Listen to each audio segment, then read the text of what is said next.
Hey YouTube, Silent Steph here with Airsoft Team OSMD, and I know it's been a while since that actually hurt me, since I've done a video on the gun you see before you. This is a industry brand QB78, Chinese made pellet rifle in .22 caliber. These retail for, I believe, around $100, maybe around $80 for the budget model, and it's real wood and blued steel, similar to a .22 rimfire. This is modeled after, I don't remember, Crossman something or other back in the day, Model 60 maybe, I don't remember what it was. Back when they made pellet guns to the same quality as .22 long rifles. So this gun had a lot going for it. So far I've probably spent around $250 on it, and it has the accuracy of a PCP, which stands for pre-charged pneumatic. This is my varmint hunting gun and just plinker basically. It's CO2 powered. As you can see, there's the barrel, and then there's this tube underneath it that holds 2 CO2 cartridges, and I have a temperature monitor on the side that, if I can get the glare out, you see where the green is, that says what the temperature is in Fahrenheit or Celsius. That way you know, because CO2 tends to cool down as it discharges the gas, and you don't want that. You want this to shoot, because it'll change your FPS, which can change your trajectory a little bit. So, where did I get this? I got this from archersairguns.com, or archerairguns.com. Great guys. They offer a service called the Gold Service, which they'll shoot your gun, chronograph it, run pellets through it, and like shoot a 10-shot group, make sure everything's good with your gun, and I think that's it. And they'll tell you a whole bunch of data on it. But it's good because these are Chinese, so the quality control isn't always the greatest. So if there is something wrong, they'll fix it for free before they ship it. So you know that you're not rolling the dice on you're going to get quality when it gets to your door. So, this gun weighs, probably 10, 11 pounds. It's not the lightest, but it's pretty balanced. Right in the middle is the balance point, which is where it needs to be. I have a 3-9x32 scope on it with adjustable objective, and I have high mounts on it. This is a single shot bolt action rifle, or I guess you can call it a rifle because it has a rifle barrel. Pellet gun, and it has this is a QB78 Deluxe. I didn't say that already. It's got the gold accented trigger, and it's got the gold bolt handle. The barrel on these are actually pretty nice. This shoots, I use JSB, what are they called? JSB, the pointed JSB pellets. They're 16 grain. Can't remember. Anyway, they also shoot Crossman Premier hollow points pretty well, which is nice because his pellets are cheap. It's going to bug me until I remember what the name of those pellets are. Stratons, that's what it is. JSB Stratons in 16 grain, .22 caliber.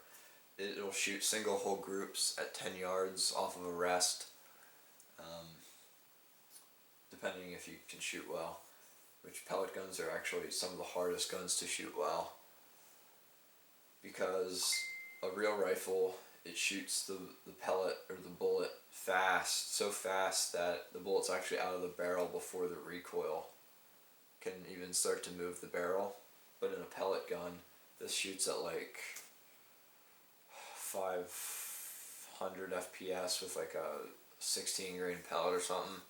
So the pellet's still in the barrel for a pretty long amount of time, judging by like microseconds and whatnot. So you can pull the shot relatively easily. if you're not rock solid steady and hold on the target even after you've pulled the trigger and you heard the shot. So it does take some practice shooting. Now, this barrel has been free floated, which aids in accuracy. But like I said, you gotta find the pellets that your gun likes. But when you do, this one will shoot single hole groups. Like you'll shoot 5 rounds and they'll all go through the same hole at 10 yards, which means that you should be able to shoot a dime at 30 yards, and this shoots about 20 joules, which is really all you need. I mean, you can have less than that, but I mean, if you hit like a rabbit in the head, I mean that's going to be 100% a humane kill every single time. I don't think I'd go groundhog hunting with it though. Bird hunting, I mean, you hit a bird anywhere with this and it's like you're hitting it with a sledgehammer. It drops them out of the sky. I'll do a little mini review of this. This is actually my sidearm, or if I have a friend over when I'm hunting, this is our finish 'em off gun. This is a Crosman 177 caliber revolver. Breaks open the top and it holds 10 pellets in the cylinder. It's got a rifled barrel and adjustable sights, so you can actually make this useful. If you see a bird in a tree at close range, this will drop them. I actually shot a bird out of the air with this, which is incredibly difficult. Bird was flying overhead, and I just for just kicks, I just took a shot at it and I hit him like right in the chest. And all that came out was a feather, just one like down feather, and I thought I missed him. And then one of my friends saw him fall out of the tree, and I was just like, wow, I can't believe I hit that thing out of the air with this. But yeah, semi-automatic, well, I shouldn't say semi-automatic, it's a revolver with a double action trigger, but you can also single action for accurate shots. So that's a pretty nice gun, and you can actually, oh wow, I didn't even realize that. You can mount a red dot sight to this on the front. I never realized that. There's a dovetail rail there. It's a little bit wobbly though. I ought to clamp that down or JB weld that or something. Because if you put a red dot on this thing would be pretty kitted out. Yeah. Fool with that later. But this is the main focus. It costs very little to use a pellet gun for varmint control, and rabbit's a good meal if you bake it right. So I'm very happy with this gun. Shoots good. The gas consumption, you get about 50 shots to 2 CO2 cartridges, which considering the power isn't bad. The only downside is once it starts to run out of gas, there's no way to release the rest of the gas, and you can't open this. Don't want to open that. You can't physically do it. There's so much pressure in this chamber that you just can't do it. So you have to shoot the rest of the gas just by pulling the bolt back and forward and shooting, and that you have to do that maybe another 50 times to get it to, maybe not 50, maybe like 30, but it's still a lot to get all the gas out before you can open this and change the CO2 cartridge. And when you do that, the O-ring swells up, so you can't do high volume shooting with this. You can do like maybe 50 shots a day, but I mean that's probably enough for some people, maybe not for others. But it is on the budget end of, but it is quality. It's not spring. Spring guns are hard to shoot accurately. And CO2 is readily available, so I mean it's very good, very good. I'll be doing some shooting tests with this, some range tests, see what I can do. This will shoot 100 yards, but I mean I could consistently hit like a stop sign at 100 yards with this, which isn't bad.